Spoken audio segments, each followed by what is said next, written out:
Então hoje a gente está iniciando a aula de História para o segundo ano do ensino médio e hoje a gente vai falar sobre ditadura militar no Brasil, ok? Então, os objetivos dessa aula é a gente compreender quais foram os principais aspectos e motivos que levaram ao regime militar do Brasil, tá?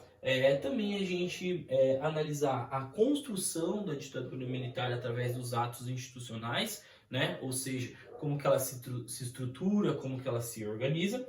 E por fim, a gente analisar criticamente os impactos dessa ditadura militar na sociedade brasileira, através da censura e através da perda de direitos civis. Beleza?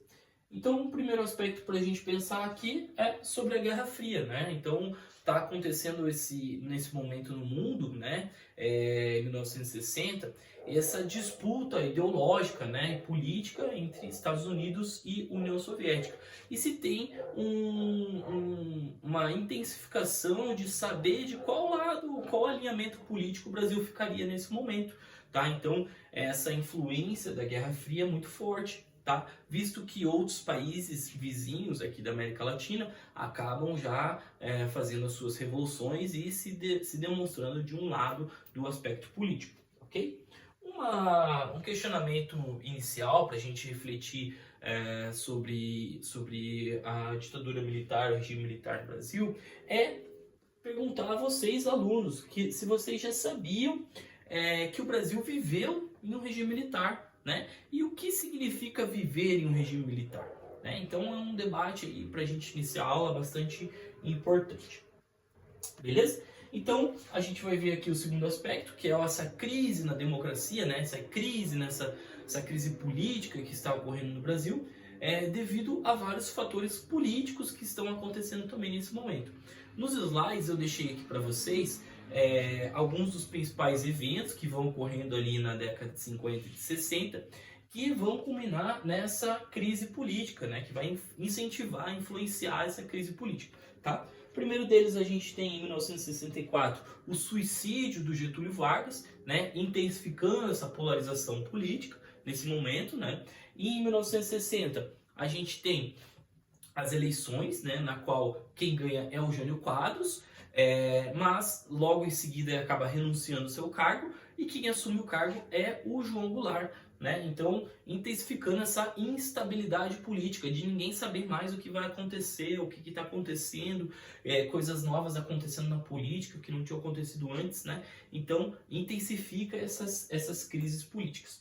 Em 1961, então, a gente tem um embate constitucional, se o Brasil se tornaria parlamentarista ou presidencialista, tá? E por fim, em 1964, a gente tem essas manifestações populares, né, que também vão influenciar nas crises políticas, manifestações populares de apoio ao governo e manifestações populares contrárias ao governo, que a gente vai ver mais para frente. Beleza?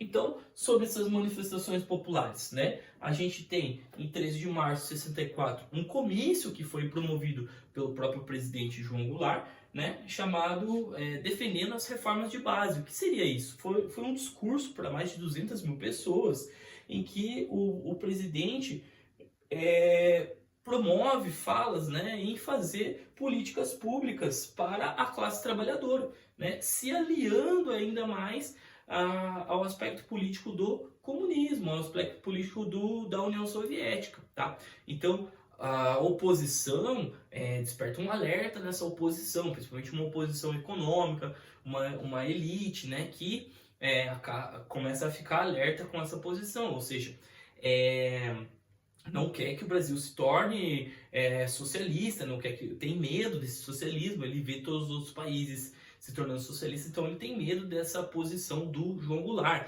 Então, automaticamente, a oposição promove também uma manifestação, né, que começa a mobilizar várias pessoas, né, e é chamada de Marcha da Família com Deus pela Liberdade. Então, uma manifestação popular contrária ao presidente que reforça essa polarização política e intensifica essa crise política, tá? Então, a gente vai ver, eu trouxe aqui para vocês 4 motivos, né, que trazem o golpe militar de 64, tá? Então, foi um evento impactante, né, na história do Brasil, obviamente. Então, dentro desses fatores, né, a gente pode analisar os fatores políticos, através dessas crises políticas ocorrendo no Brasil, intensificação dessa polarização. O segundo momento, uma instabilidade econômica acontecendo também muito forte, né, por não saber o que está acontecendo na crise política, várias coisas novas, as pessoas não investem, muito desemprego acontecendo e tudo mais, ninguém consegue fazer uma reforma de fato, né, na sociedade. A gente tem o terceiro fator, o fator social, né, essa polarização, as pessoas se manifestando politicamente, então um fator social muito importante também. E por último a gente tem o fator internacional, né, da Guerra Fria, incentivando, influenciando que lado o Brasil ficaria. Então esses são os 4 principais fatores. Agora a gente vai ver rapidamente aqui o evento do golpe, né? O evento do golpe ele acontece 31 de março, na qual o general Mourão Filho aciona suas tropas, e daí não tem uma resposta dos defensores do João Goulart.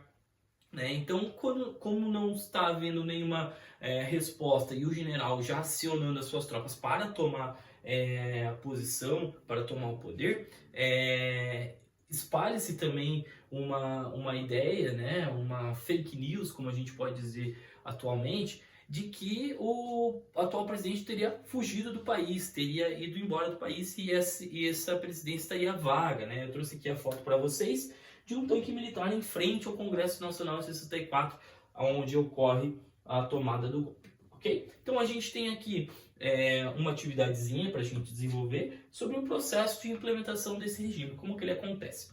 Então a letra A, pouca interferência da Guerra Fria? Não, a gente viu que tem muita interferência da Guerra Fria nesse momento, inclusive um dos fatores dominantes. Então a letra A, esquece. Letra B, o Brasil busca se manter neutro nessa disputa entre Estados Unidos e União Soviética? Também não. O Brasil não se mostra neutro, não. O Brasil precisa tomar uma posição. O Brasil precisa tomar um lado, não pode ser neutro. Então, letra B também não.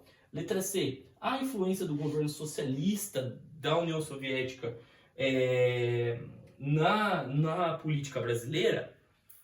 A gente viu que não, né? A gente viu que essas crises políticas são internas, são nossas, são problemas nossos, né? Então, não há interferência da União Soviética. Então, a resposta correta é a letra D, né? Que é a Guerra Fria,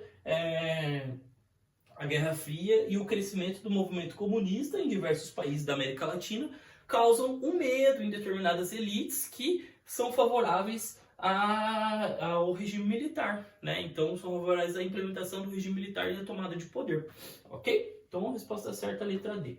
Então vamos ver como que acontece esse aparelhamento, essa construção da ditadura militar, do regime militar. Então ela acontece através dos atos institucionais, né, que são implementações de leis, são poderes constitucionais dados aos militares, né, para assumir esse determinado turno. Então ao todo foram 17 atos institucionais na qual eles aparelham o Estado, tá bom? Então esse controle da sociedade, né, se dá através desses atos institucionais, mas também se dá através de outros fatores, né, como outros movimentos políticos para intensificar essa ditadura, para intensificar esse controle da população. Tá? Então, é um conjunto de atos institucionais, né, também, então, mas houveram outras legislações que foram criadas nesse período, como a alteração da Lei da Imprensa, de 1967, que intensificou a censura aos jornais e também intensificou a censura às revistas, às TVs, tá? Então, além dos atos, tem outros aparatos que intensificam essa censura. A gente tem também a Lei de Segurança Nacional, que dava à Justiça Militar o direito de julgar crimes, de falar quem que eram os subversivos, aqueles que eram contra o Estado, ou seja, os próprios militares julgavam quem era a favor e quem era contra, tá? E intensificando cada vez mais essa repressão, ok? Então a gente pode perceber que no começo as manifestações populares eram favoráveis, depois a população em si não faz parte dessas tomadas de decisão. Eles implementam de fato uma ditadura, tá? Então no início a gente pode falar em civil-militar, depois é de fato uma ditadura. Então é esse processo de transição de uma democracia para uma ditadura.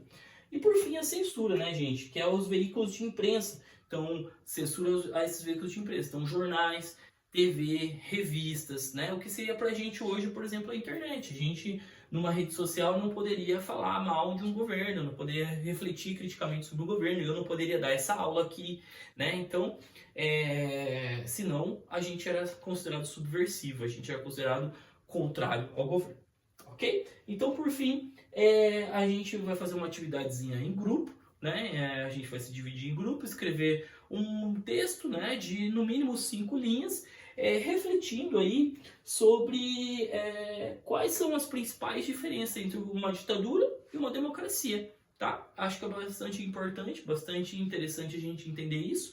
E também dentro desse texto eu quero que vocês escrevam qual que é a importância da gente estudar a ditadura militar hoje, né? Atualmente a gente entender esses processos históricos, ok? Então, só para dar a retomada final, o que a gente viu nessa aula foram então os conceitos entre ditadura e democracia, tá? A gente viu também as condições políticas do Brasil nesse momento, a gente viu as disputas entre governo e oposição, né? Esses embates da polarização. A gente viu a instalação da ditadura militar e como que ela se organiza depois que já está no poder. E, por fim, o início do regime militar e os seus atos institucionais, ok? Então, ficamos nessa. Aqui estão as referências. Até uma próxima. Abraço.